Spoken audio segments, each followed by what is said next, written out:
Yun. Sound check. So, yun. Welcome sa first episode ng podcast na personal project lang naman. Ako nga pala si Munar. Siya is Munar. You can call me Moons. Uh, Screen name sa art na hindi ko naman nagagawa. Pero, ayun. So, yun. So, ang gusto ko sanang pag-usapan for today sa unang episode na naisip ko is kung paano nagbago yung personal life ko after pandemic or during pandemic, I can say. So, yun. So, we're gonna tackle about, of course, yung perspective ko on the daily life, about the work that I have, hobbies, yan. Tsaka kung paano tayo nakipag-communicate sa friends, families, and kung sino-sino pang mga kakilala natin and close natin mga panahon na yun. And syempre, ayun, yung overall discovery ulit sa sarili. Yan. So, to start off, syempre, on a daily perspective sa life, yung unang nag-hit yung pandemic noong 2019 ng March yun diba? So, galing lang kami ng work noon. While in work, sinabihan kami na kailangan na namin umuwi kasi nga dahil dun sa balita na may viral infection and no one really knew kung ano talaga yung nangyayari, diba? So it was kind of confusing, not really at that exact moment kasi at first we had this kind of reaction na baka ako lang, hindi ko alam. Pero ang unang reaction na pumasok sa utak ko, uwihan na. Ayun. So, parang feeling ko ang dami kong time after para mag-enjoy. And then, exactly yun. Kakalipat lang namin dun sa new house. Kasi inaya ko ng isang workmate ko na join together, at least mag-partner up dun sa pwedeng tirahan kasi galing pa siya ng totoong Bulacan, which is yung mga Bulacan na ine-NLEX. Kasi galing ako sa Pega yung Bulacan, yung mga San Jose lang. Yan, San Jose del Monte. So, malapit na sa Quezon City. But anyways, so, nakalipat. And then, after 2 weeks lang siguro, the pandemic took off. So, ayun na. Nung unang 2 weeks, parang doon na nag-register ng pagka-uwi. After 2 days siguro, doon nag-register na, shit, anong mangyari after nito? Paano kami magtatrabaho? Ganyan. So, in a way, ayun, medyo ang hirap. Pero, we're getting by on a daily basis. Kasi, luckily, yung work namin offered work from home. Pero nag-start kasi yun, parang offer lang is, I guess swear talaga sa company. Kasi, yung company that I've been with is, nagbigay sila ng 100% for the first week na kahit walang trabaho, they're shelling out yung sahod. So, parang hindi ka considered sa absent, and you have the right para maging bayad kasi no one really wants that this pandemic to materialize or manifest in a way. So we're very thankful for that, and I'm also considering actually ng mga oras na yun na okay lang naman pumasok, wala naman kasi akong kasama sa bahay. So yun, after nun nagkaroon kami ng kit, ng work from home kit, after 2 weeks. And then after that, nag-took off na, nakapagtrabaho na ulit, whatnot. And on a daily basis, it would really change how you look at your daily life, right? Kasi with how the pandemic started and how it goes along with you every day, na mas marami kang time kasi, 'di ba? So hindi mo siya inaakala na ang dami ko palang pwedeng gawin na daily basis na hindi ko nagagawa before pandemic kasi hindi ko na-realize na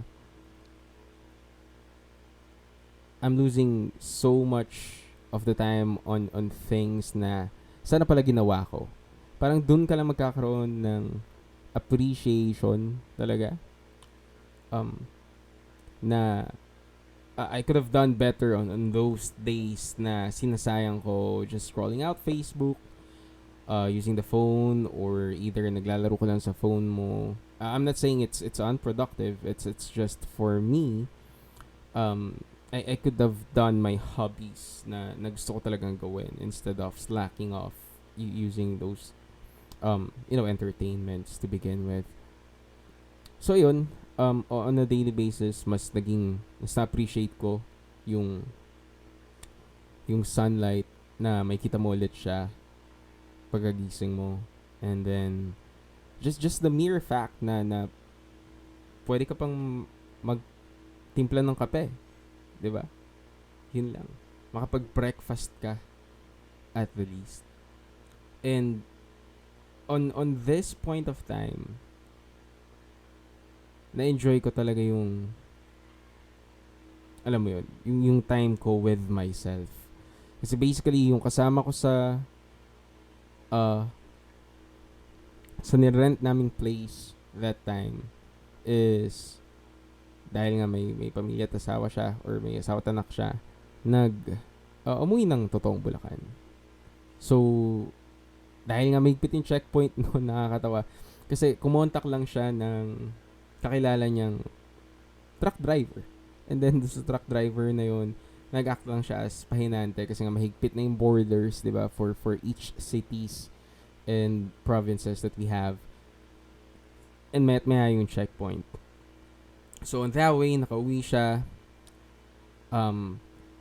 I do have the option to go back home, but I don't want to kasi I guess it's pride na porket nang hit yung pandemic or nagkaroon ng challenge, babalik ka na ba kagad?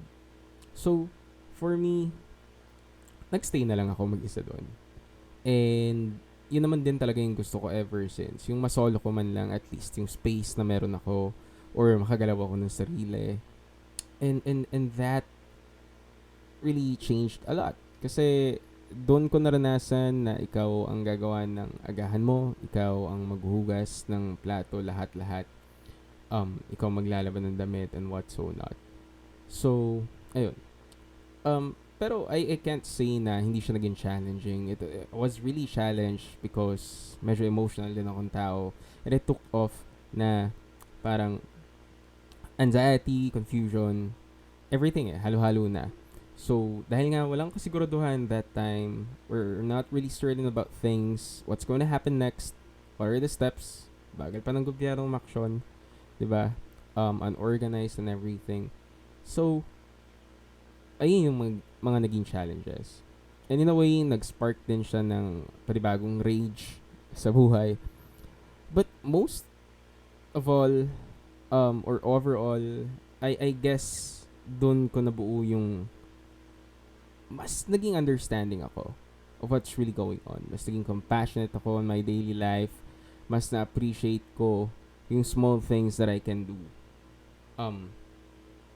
Kahit sa pang-araw-araw lang. Ayun nga parang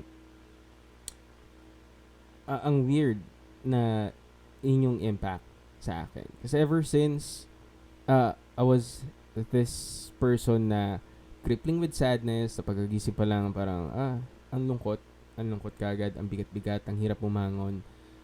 But nung nagka-pandemic, iba yung impact sa akin. Parang yun yung kabaliktaran na nangyayari sa iba. Which is I'm very lucky and I understand that it's a privilege na nandun ako sa lugar na yun. Kasi, and may trabaho ako that time. Kasi yung iba, di ba, parang hirap-hirap na kumain. So, ayun. So, naging compassionate ako sa ibang tao. Yung mga donation drive during that time, kasi nagkaroon din ng malaking typhoon, di ba? So, doon ko mas lalong na-develop yung drive tumulong or mas maging mabuting tao in a sense. And it's a good perspective for me na every day is a day that we should be all thankful for. So yun. Um, yun siguro yung naging perspective ko on a daily life. A daily life na meron tayo before pandemic or pre-pandemic is way different now na almost wala na yung pandemic. So nowadays, hindi na ako masyado nagko-complain about things kasi I try to or meron akong different perspective out of it. So if things aren't my control, siguro dun ko na understand na if I'm gonna focus on things na wala talaga akong control over or I don't have authority with, mababaliw lang ako. Especially, I stayed alone on that place for 10 months. So, kung i-overthink ko lahat ng bagay and I'll try to control everything, in a sense, hindi na ako makaka-move on, di ba? Or mawalan na ako dun sa bait ko talaga dahil ayun, dahil mag-isa nga lang. Ang kausap mo lang nun talaga is really the wall na meron ka. Yung apat na sulok ng bahay mo, yun lang. Yun lang yung meron ka that time. And mas naging okay din siguro yung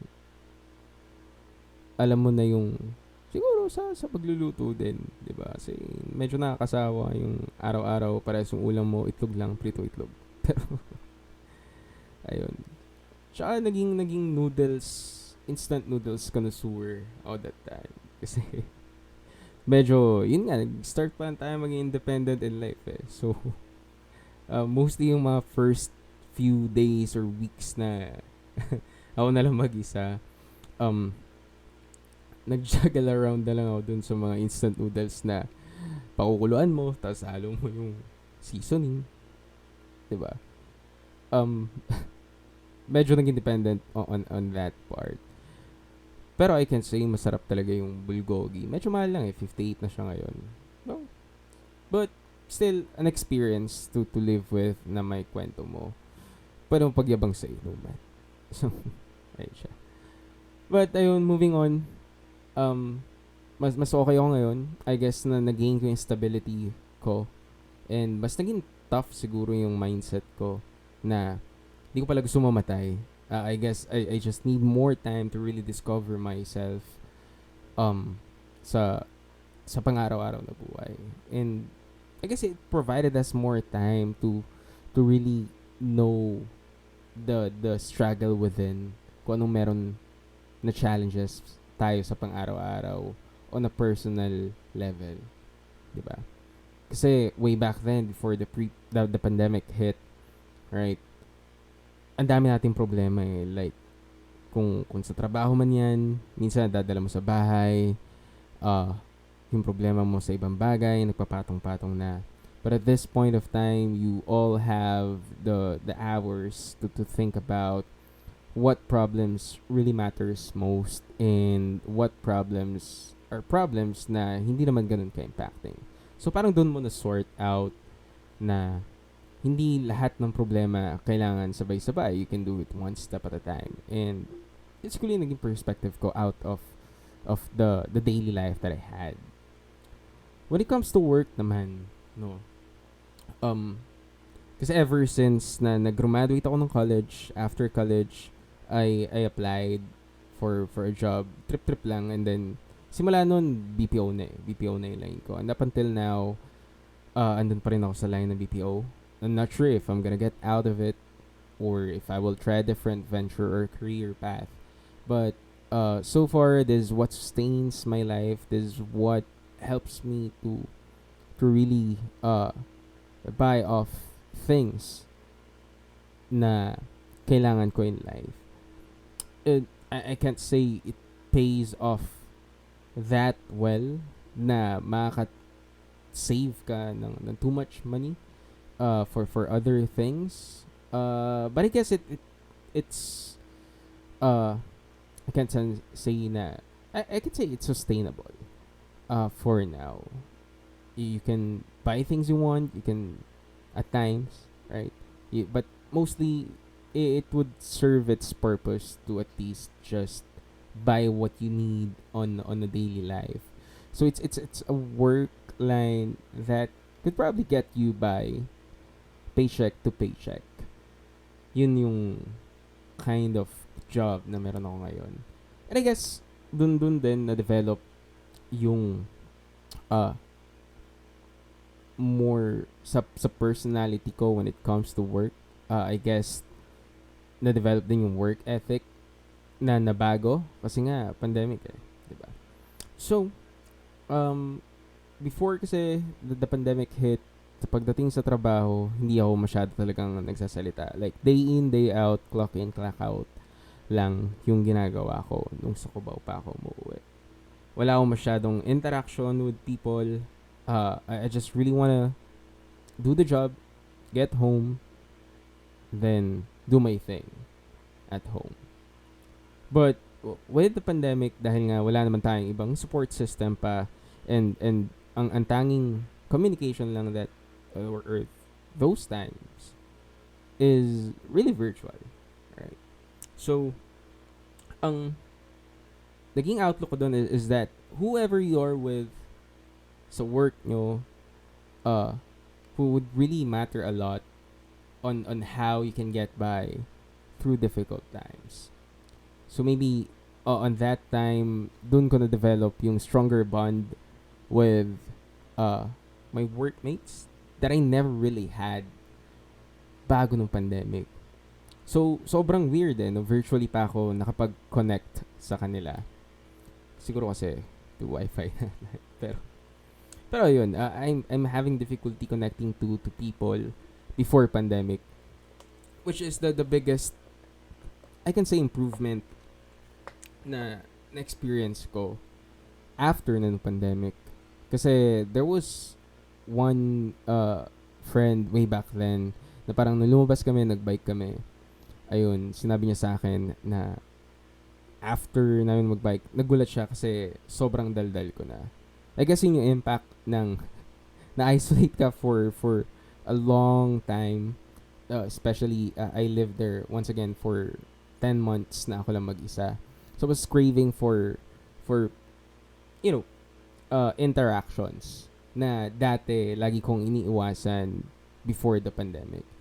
And then after nun, ayun na, parang naging part na siya ng daily life na dapat magkaroon ako ng social interactions with different people in order for me to maintain this social confidence that I gained nung pandemic time. Siguro yung perspective ko rin kasi that time is, paano kung hindi na matapos yung pandemic? How would I connect to people na I supposed to be connecting with?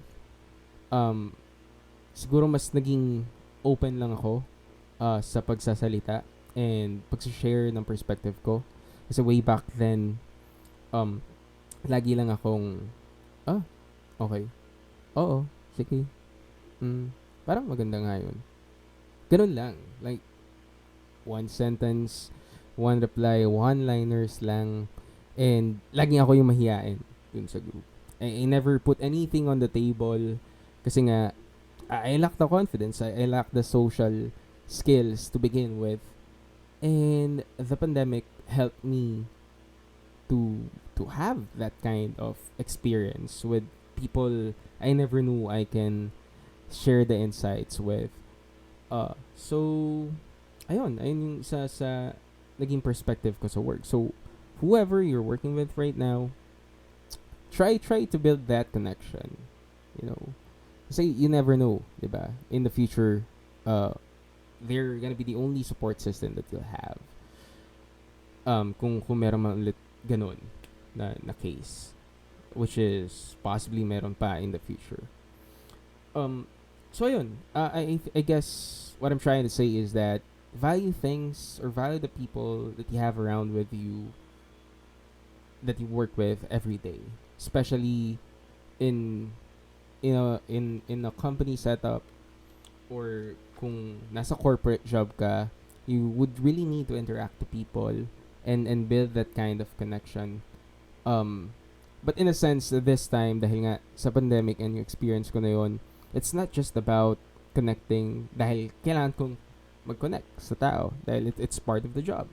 But now it's more like of genuinely and naturally just coming out that I'm starting conversations, I'm getting along with them, and not trying too hard just to you know get along with the conversation and with the people that I should have been getting along with in the first place.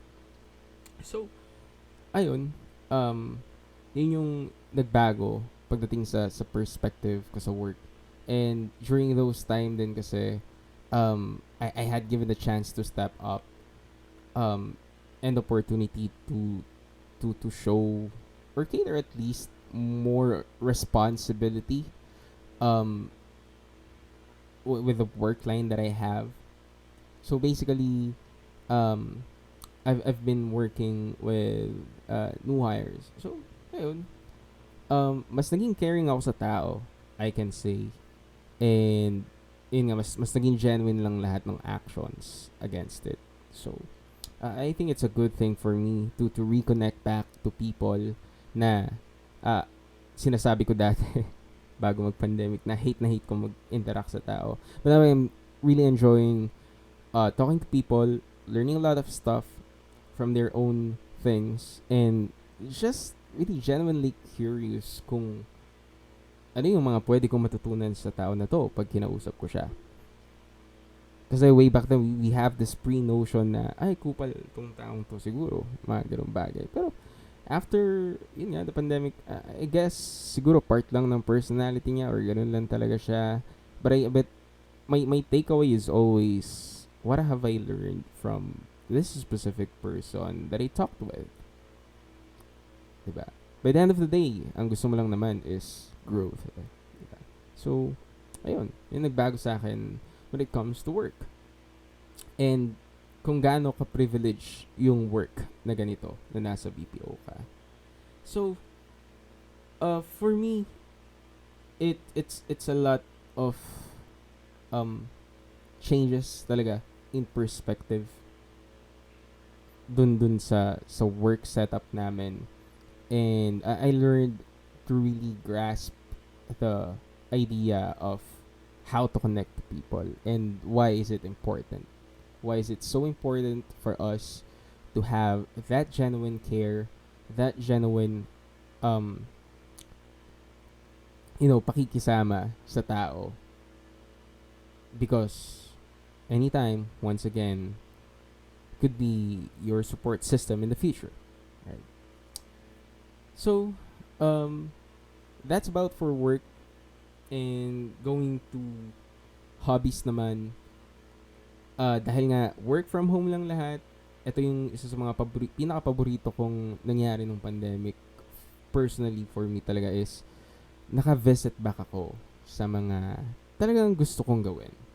So, ito yung time na nakapag-drawing na ulit ako, nakapag-paint, na-start ko actually, nakapag-start ako ng painting kasi ever since I really wanted to try and paint, but I don't have the luxury of time kasi nga you do the commuting, pagdating mo pagod ka na sa bahay. But this time dahil nga ang dami mong oras after ng 9-hour work mo on a work from home setup, then you still have a lot of energy. You haven't commuted, you haven't done anything besides sitting in front of the computer. So ayun, parang mas nagkaroon ako ng maraming time to really revisit the old hobbies that I really love to do. So, nag-start ako ng challenge noon actually sa Facebook. Just a challenge for myself. There's a thing that I started na, okay, give me the line of the favorite song that you have.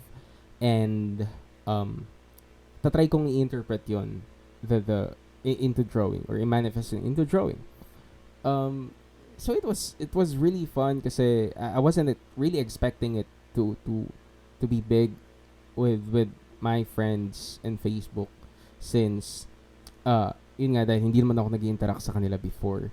So dito ko siya na alam mo yun, na practice. So for example, they'll give me a line and then I'll just show whatever I felt about that song and what it should look like on that specific thing. And then nagtuloy-tuloy na siya. Yun yung parang naging meet siya or nag-start talaga ng going back ko sa art. Well, actually, kung kung today, ipa-plug ko pa ba, pero kung gusto niyo makita yung iba sa mga art na yon, nasa Facebook page siya, na art page ko. Ang art page ko ay Moons, MUNZ. So, pwede siya visit anytime. I don't think na may bago akong mapopost kasi wala naman talaga akong bago. But if you wanna take a look at it, ayun. I think may most recent post there are just flashes for tattoo designs. So, na mostly about ghost lang naman, ghost figures. So, yun. Wala lang na nasingit ko lang. Kasi sayang yun, di ba? Nandun na rin tayo. But anyways, bukod sa pag paint and pag-draw, which is really my first love, nakapagbasa na ulit ako ng mga libro. So, dahil nga marami kang time, you have this luxury to spend an hour or two every day to turn pages. Diba? And I can say it was really a helpful thing to read a book every now and then. Which is, yun naman yung naging problem ko, is really just consistency. So, to date, I don't have any books na natapos ko. But I'm currently reading some leadership books that I have. And in yung Leadership Eat Last ni Simon Sinek, I think we're just gonna have a different episode for that with how I dealt with the challenge of one of the leaders. But ayun siya. And then bukod doon, nakapag-revisit ako ng old enjoyable hobby way back then, which is biking. So papansin nyo, no, nung pandemic talaga, doon sumikat ulit yung pagbabike. Kasi you have no other transportation besides a bike, right? Kasi nga, hindi pwede sa jeep. Walang jeep nun. Tapos sa jeep, parang gagamba. Kasi may proportions, may dividers na cover. And sa buses naman, ganoon din, very limited. And halos wala talaga at all eh. So yung mga tao, they find a way na makapag-travel as a survival thing, di ba? So, bike to work. Mga ganun bagay. So kami, nainggit kasi ako, technically nagsimula lang siya kasi lahat na halos ng mga kaibigan ko nagbabike. Tapos sabi ko, nakakainggit kasi sila, nakakalabas sila eh. Di ba? Nakakapag-bike sila. And then, doon na nag-start. Nagkaroon kami ng connection ulit. Doon na kami nakalabas ulit ng magkakasama, nag-ride.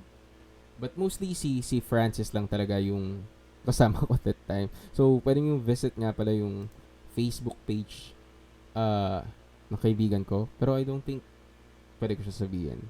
But I guess pwede na kasi nag-admin reveal naman na siya. So, pwede mo visit, picture lang. So, mga may alam ng picture lang. Visit there. You can support the Facebook page by at least asking for a print kasi nagbebenta siya ng mga prints niya about photos. Sobrang galing. Ako, ang galing nito. And I can say one of the best friends that I really have. Simula nung nakilala ko siya. So, ayun. So, support Francis dun sa page, the picture lang. And going back, ayun, sila yung nag-spark ng interest back to biking.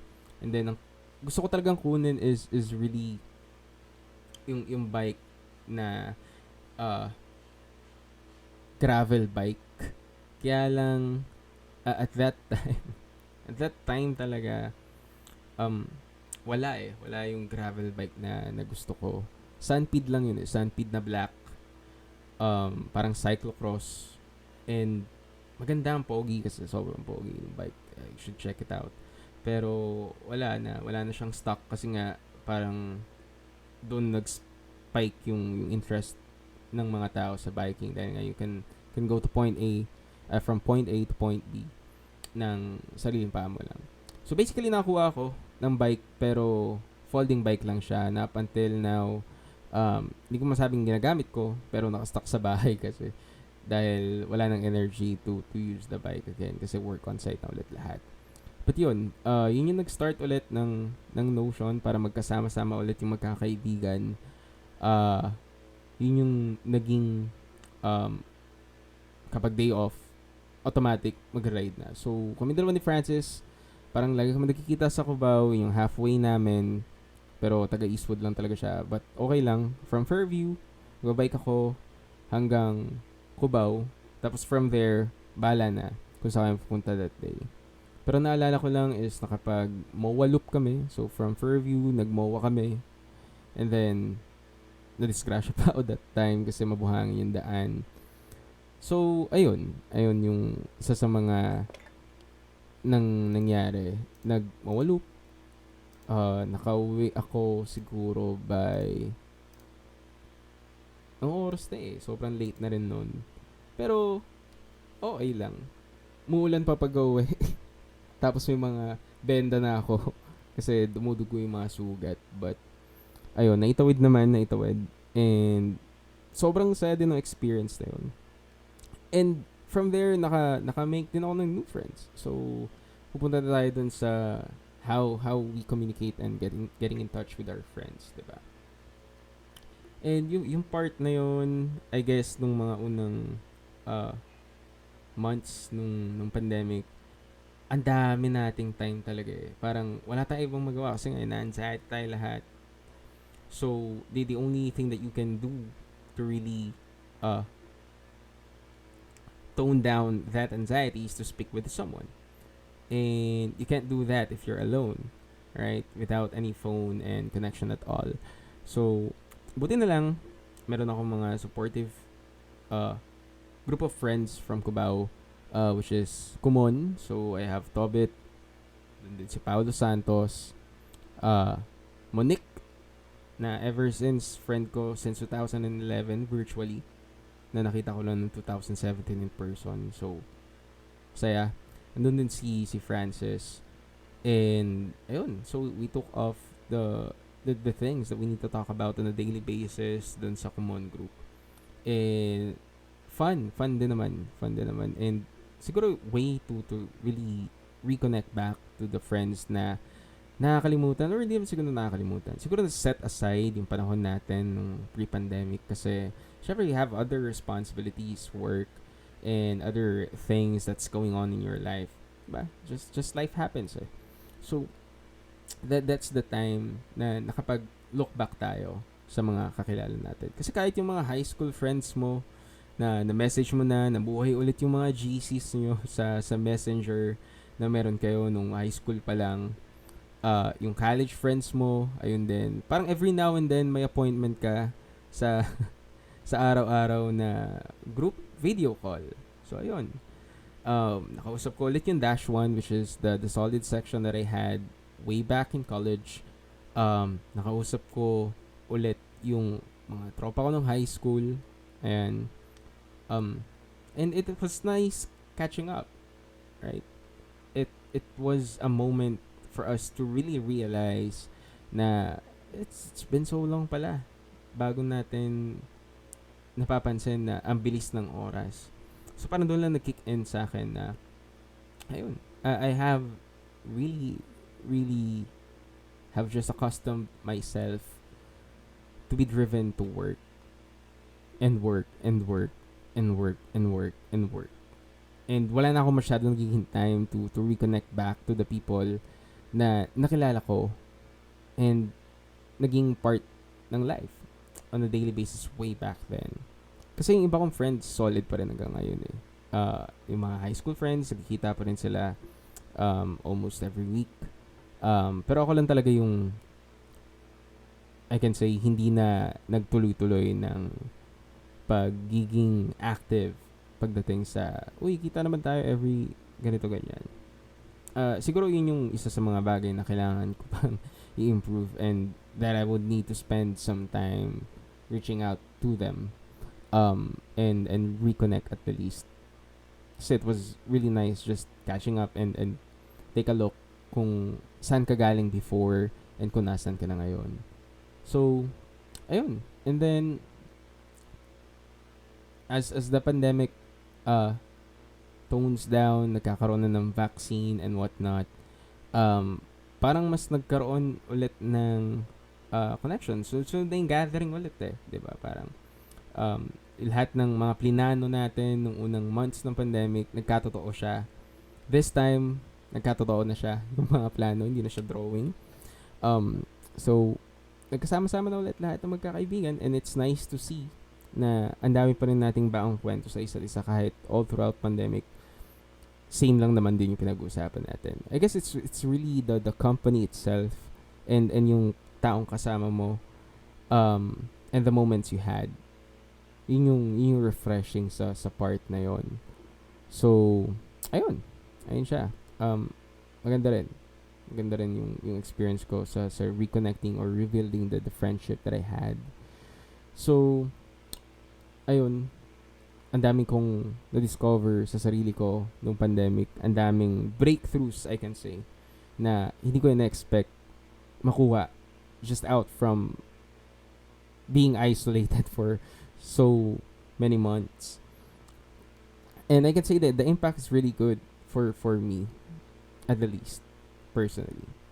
And na-develop ko yung sarili ko na kahit papaano change a lot better way back then, na hindi na nakikipag-socialize, mahilap sa tao, takot magkamali, and hindi ginagawa yung mga bagay na gusto niya talagang gawin. Kasi overall, yun yung mga pinaranas sa akin ng pandemic, that you could do those things if you just have time. But now, you need to find time, right? Hindi naman dahil wala na yung pandemic, mawala na ulit yung mga dati nating nagawa within pandemic. So if natuto ka mag-bake nung pandemic kasi you have time to watch YouTube videos on how to bake, then do it again. Kung hindi man kaya ng araw-araw kasi you have a day job, then probably schedule it, right? Put it up on your calendar na okay, by this Saturday I'll try to bake another cookie that I would really want to try creating. So, in a sense, parang self-therapy pala to, no? Kasi, ito yung mga bagay na dapat nagawa ko rin pala. Na, I can schedule a time, di ba? If you really want to do it, then do it. We really would never know kung hanggang kailan lang ulit yung freedom na meron tayo for now. But of course, priorities would be different now, once again. But I guess what we need to really find is the proper balance for everything that we do. It's really not healthy if you're just gonna be focusing on one thing and then you'll do it every day. Medyo nakaka-burn out din kasi in some sense. So, I guess mas lalo ko lang nakilala yung sarili ko on how I think, on how my thought process works, kung paano ko mag-act in front of people, and kung bakit ako weird before. So, lahat yun may realizations. And I guess weird pa rin man hanggang ngayon. But anyways. So, yun. Mas nakilala yung sarili, mas na-discover ko ano yung mga kailangan gawin, mas naging open for criticisms, mas naging open that I could be wrong, and hindi ako tama at all times. And, ayun, once again, mas naging compassionate, mas naging thankful sa totoong buhay, and mas naging grateful ako kung ano yung mga meron ako ngayon. I tend to complain less now than I was way back then. So, thank you talaga sa lahat ng natutunan ko sa experience na yon. I'm not saying it's good for everyone, but at least for me, that's what happened. And I treasure and I cherish those moments na meron ako up until today. And I will always still look back and magiging kwento ko pa rin in the future sa mga gusto makarinig ng experience ko for pandemic or with the pandemic going on. And I guess, yun yung kailangan lang natin ma-realize din. 'Di ba? As a human being na things are really rough. Every day won't be that easy. Every day won't be the same happy, cheerful, and joyful. But at the least, you would also have these moments na sobrang saya, na sobrang fun. And we should all learn how to really appreciate those moments and treasure it. Especially with the people you love and with the people that you have beef against with. So, lalo ngayon, wala na akong masyadong pakialam sa Facebook arguments or whatnot. Kasi I don't find value out of it anymore. I don't see any sense anymore arguing on one certain point na alam mo namang endless din. And dahil social media yon, hindi kayo mauubusan ng pangasar sa isa't isa. So, more time na lang sa mga bagay na productive. And, ayun, mas peaceful tayong tao ngayon. Medyo naubusan tayo ng rage sa buhay. And mas naging appreciative tayo sa small things, sa maliliit na bagay na hindi natin alam na privilege. And, yun, one more thing, privilege. If hindi tayo nagsuffer ng pandemic, that doesn't erase the fact that many people had really suffered, many people experienced hunger and frustrations about it, about the experience. So, we need to be thankful really of what we have become after the pandemic. Yan. Okay lang. So, I guess, hindi ko na-expect na mag-run siya ng 40 minutes tuloy-tuloy. This was above the threshold that I have set myself. And, siguro warm up lang to, no? Warm up lang para sa mga susunod pang podcast episodes na pwede natin gawin. And in case you've heard this, maybe you can suggest some things that I could talk about or I can share experiences with. But at least, may engagement din tayo, no? Hindi yung one way lang yung communication. And sabi ko nga sa inyo, medyo madaldal na ako ngayon. So I can talk a lot about things. And I guess more experience na rin siguro. It's not just a baseless, opinion about it. So, ayun, maraming salamat sa oras kung umabot ka dito. Grabe, maraming salamat kasi tagal nito para sa taong nagsasalita lang. Diba? But I hope it was fun. This was fun for me. I guess I'll do it again. I'm not sure when, but this is the first episode of my podcast and the personal project I have for the year of 2023. Peace out and love. Goodbye.